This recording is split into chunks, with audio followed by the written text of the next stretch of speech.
if the Americans, Israelis, or whoever wants to take Iran from what it is now, from the stalemate that it is now, it's there now, to the next step, to the next stage, they have to target Khamenei because he is the main obstacle to Iran moving forward. It's very difficult to get a precise position of what's going on in Iran because the regime has been blocking the internet for the last 24 hours or more.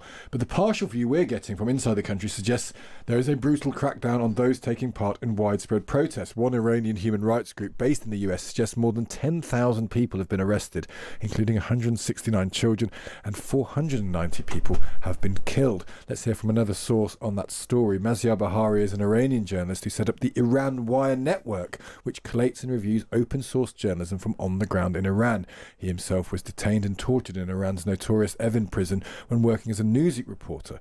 He was accused of spying. He described his experiences in Iran in the book Then They Came For Me, which was made into the Hollywood film Rosewater. And I'm delighted to say he's taking the time to talk to us today. Maziar, good morning to you.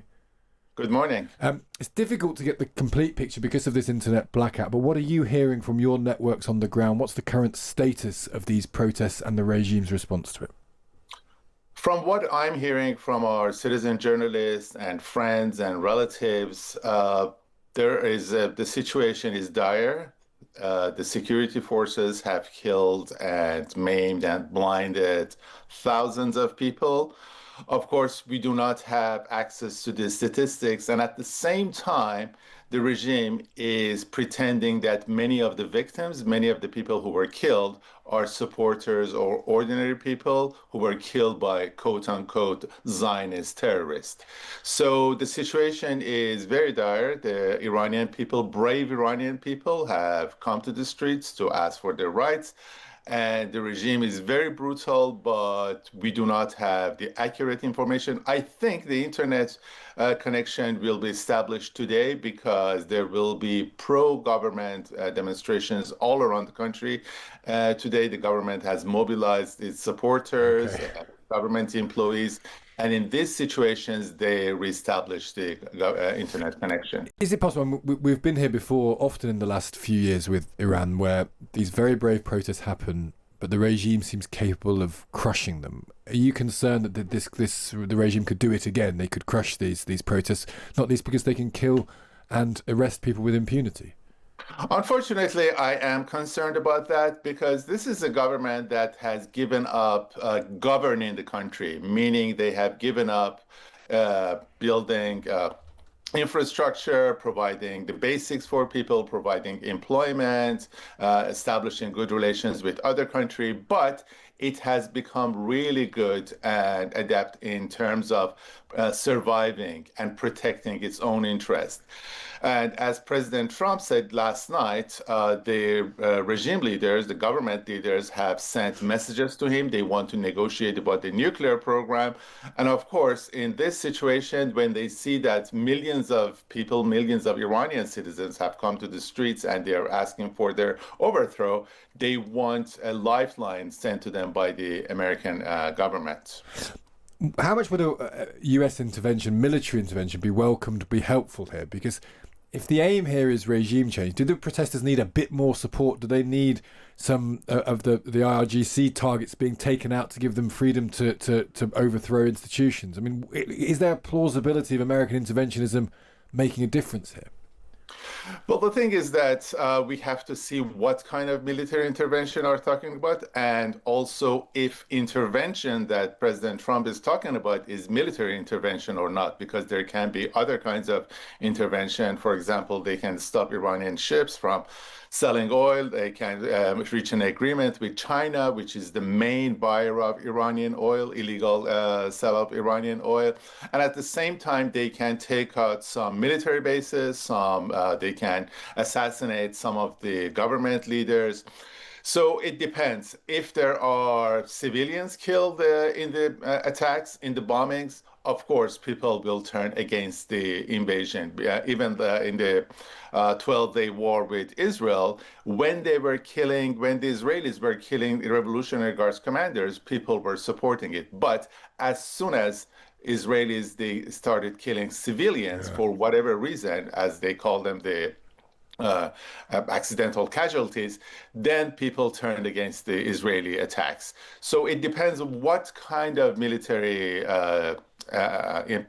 operations the Americans will have. One thing that we can say is that many Iranians, even people within the government, they want Ayatollah Ali Khamenei, the leader of Iran, gone. Yeah. So if the Americans, Israelis, or whoever wants to take Iran from what it is now, from the stalemate that it is now, it's there now, to the next step, to the next stage, they have to target Khamenei because he is the main obstacle to Iran moving forward, one way or another. With him in power, with him being alive, he's 87 years old now, and from what we are hearing, he's not in a bad health. And he can be around for a while. But with him being alive, with him being there, Iran will not move forward. So the first thing that Americans, Israelis, or whoever wants to take Iran a bit forward, a step forward, has to be attacking Khamenei.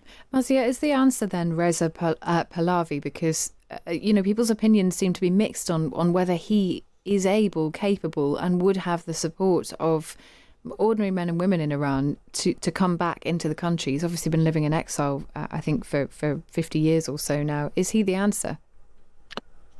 He has the name recognition. People are nostalgic about his father's reign, especially his grandfather's reign. But I have not been impressed by him as a leader because he has not done anything that you expect from a leader in exile do. For example, Ho Chi Minh, the leader of Vietnam, he was a dishwasher in Paris for many years. In Paris, he did not have that much education. He had no money, but he organized Communist Party of Vietnam. Then he went to Thailand and took over the colonial power. But Reza Pahlavi has been outside of Iran with millions of dollars accessible to him. And he has not organized a political party. He has not had a plan. He has not had a group of advisors, even 10 people who have been with him for the past 10 years or so. He's going through advisors, and I think people love him. He's a leader for many people, but I personally, as an Iranian citizen, am not very impressed by him. But he has a momentum, and I hope for the future of country, he can become a good leader and take advantage. But unfortunately, I don't think that he's the right man at the right place. Just finding the fear is to many people that even if Khomeini were to be put away in some form or other, the fear must presume that doesn't lead directly to democratic rights being exercised. It doesn't necessarily lead to... No, nothing's going to... even Reza Pahlavi comes to power, is not going to lead to democracy. He's talking about 2 years of transitions. Even some of Reza Pahlavi's supporters now, they're talking about getting rid of some of the opposition. I had an interview with ITV the other day, and I mildly criticized Reza Pahlavi, and I've been bombarded by insults against my mother and my sister for the past 2 years, for the past 2 days. So I don't think that even Reza Pahlavi's supporters, many of them are Democrats. I think I don't think that many people are thinking about democracy, but when I talked about Khamenei and getting rid of Khamenei is the fact that he is the obstacle from Iran moving forward, either one way or another. So he has to be gotten rid of first in order for Iran to move forward. Otherwise, the Iranian authorities, they cannot make any decisions against his wishes, against Khamenei's wishes, and the opposition will not be able to unify. And also, his presence, his leadership is a dilemma for the United States and the rest of the world as well. So interesting to get your perspective, Maziar. Really grateful to you for taking the time with us. Thank you so much. Thank you. That's Maziar Bahari there. His book is called Then They Came For Me, which was turned into the Hollywood film Rosewater.